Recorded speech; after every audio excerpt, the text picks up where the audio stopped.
के मद्देनज़र 6 अक्टूबर को भारत निर्वाचन आयोग द्वारा प्रेस नोट जारी करके निर्वाचन के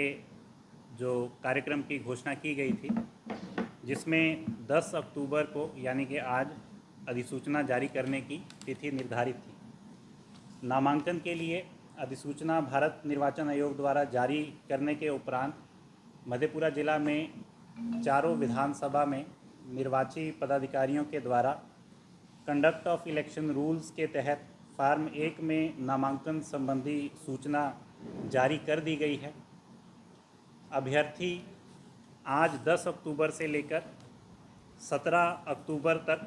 नामांकन दाखिल कर सकते हैं। अभ्यर्थी अपना नामांकन निर्वाची पदाधिकारी के कार्यालय वेशम में पूर्वाह्न 11 बजे से अपराह्न 3 बजे तक राजपत्रित अवकाश को छोड़कर शेष दिनों में नामांकन दाखिल कर सकते हैं।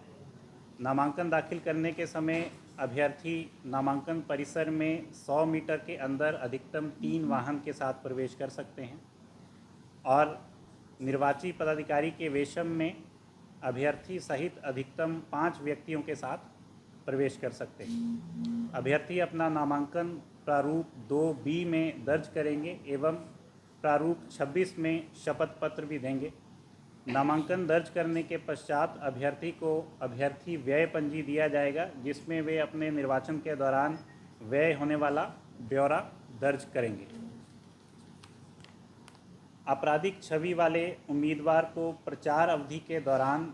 अपने आपराधिक छवि के बारे में कम से कम 3 बार टेलीविज़न और समाचार पत्र के माध्यम से जानकारी देनी है, जिसमें एक बार नामांकन वापस लेने से 4 दिन के अंदर, दूसरी बार नामांकन वापसी से 5 से 8 दिन के अंदर और तीसरी बार 9वें दिन तक मतदान के 2 दिन पूर्व तक टेलीविज़न और समाचार पत्र के माध्यम से ये जानकारी देनी है। उसी प्रकार पॉलिटिकल पार्टीज़ को भी आपराधिक छवि वाले उम्मीदवार के संबंध में जानकारी टेलीविज़न और समाचार पत्र के माध्यम से दी जानी है और रिटर्निंग ऑफिसर्स के द्वारा भी टेलीविज़न और समाचार पत्र के माध्यम से यह जानकारी दी जाएगी।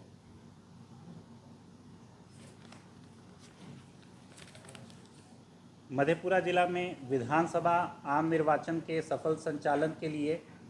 21 कोषांगों का गठन किया गया है, जो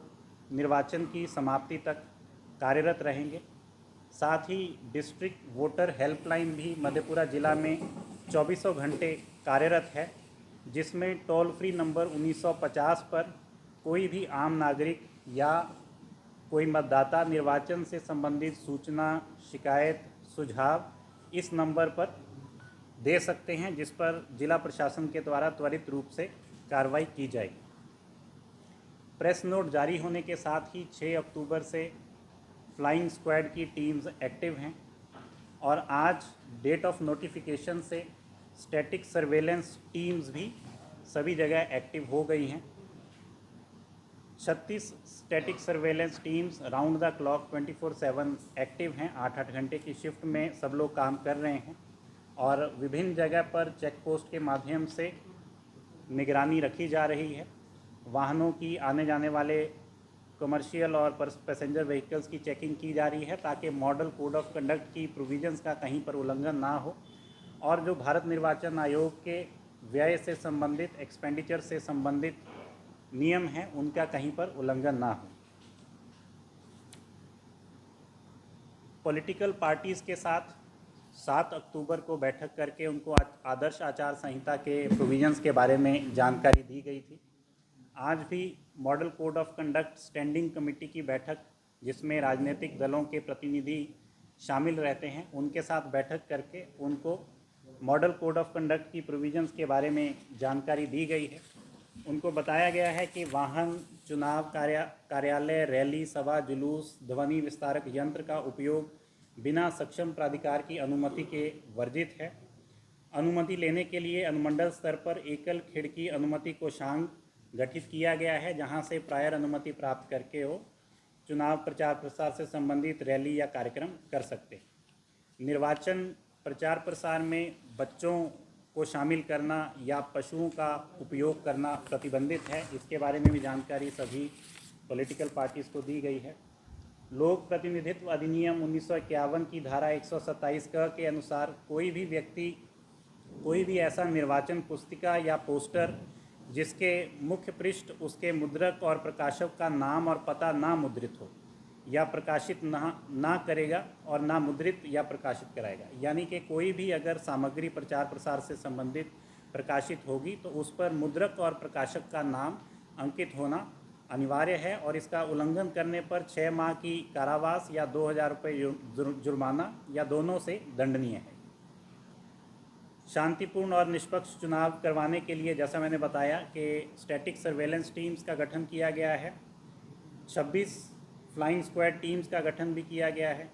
8 video surveillance teams, 4 video viewing teams का गठन किया गया है। इसके अलावा सभी सेक्टर पदाधिकारी, 175 सेक्टर पदाधिकारी और 175 सेक्टर पुलिस पदाधिकारी भी ग्राउंड पर क्रियाशील हैं ताकि वल्नरेबल टोलों का मूल्यांकन कर सकें और उससे संबंधित निरोधात्मक कार्रवाई लगातार हम लोगों के स्तर से की जा रही है। मतदाताओं के बीच भयमुक्त वातावरण बनाने, असामाजिक तत्वों पर निगरानी करने, कॉन्फिडेंस बिल्डिंग मेजर्स तथा विधि व्यवस्था का संधारण करने के लिए अर्धसैनिक बलों की तैनाती भी जिला में की गई है, जिसमें 8 कंपनीज जिला में पहुंच चुकी हैं और भी कंपनीज लगातार जिला में डेली बेसिस पर आ रही हैं। इन सब कंपनीज के साथ एरिया डोमिनेशन और फ्लैग मार्च विभिन्न जगह पर किए जा रहे हैं ताकि किसी भी असामाजिक तत्व पर हम लोग अंकुश लगा सकें और भयमुक्त वातावरण में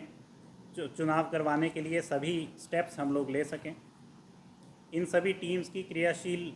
होने के क्रम में कई जगह पर जैसे उदा किशनगंज थाना और बिहारीगंज थाना में मॉडल कोड ऑफ कंडक्ट लागू होने के बाद स्मैक की जब्ती भी हुई है, अवैध हथियार की जब्ती भी हुई है और लगातार टीम्स कार्यरत हैं और कोई भी अगर असामाजिक तत्व कोई विधि विरुद्ध गतिविधि करेंगे तो उस पर हम लोग नकेल कसेंगे। थाना स्तर पर और अनुमंडल स्तर पर BNSS की विभिन्न धाराओं के तहत असामाजिक तत्वों पर कार्रवाई की जा रही है, उनको बाउंड डाउन करवाया जा रहा है। जिला स्तर पर भी CCA control of crime act के धारा 3 के तहत 105 असामाजिक तत्वों पर कार्रवाई करते हुए उनका थाना बदर या जिला बदर किया गया है और BCCA 12(2) के तहत जो आपराधिक इतिहास के व्यक्ति हैं उनके अगेंस्ट डिटेंशन ऑर्डर, निरुद्ध आदेश भी पारित किया गया है। आदर्श आचार संहिता और एक्सपेंडिचर मॉनिटरिंग से संबंधित शिकायतों के निष्पादन के लिए C-विजिल ऐप पर भी सभी टीम्स क्रियाशील हैं और इस ऐप पर कोई भी शिकायत प्राप्त होने पर 100 मिनट के अंदर उससे संबंधित कार्रवाई की जाएगी और एक्शन लिया जाएगा। तो इस प्रेस ब्रीफिंग के माध्यम से भी मैं सभी राजनीतिक दलों से, सभी कैंडिडेट से और प्रेस के बंधुओं से भी अनुरोध करना चाहूँगा कि बिहार विधानसभा आम निर्वाचन 2025 को स्वतंत्र, निष्पक्ष और भयमुक्त वातावरण में सफल बनाने के लिए सब लोग आदर्श आचार संहिता का अनुपालन करें और जिला प्रशासन मधेपुरा को सहयोग करें। बहुत बहुत धन्यवाद।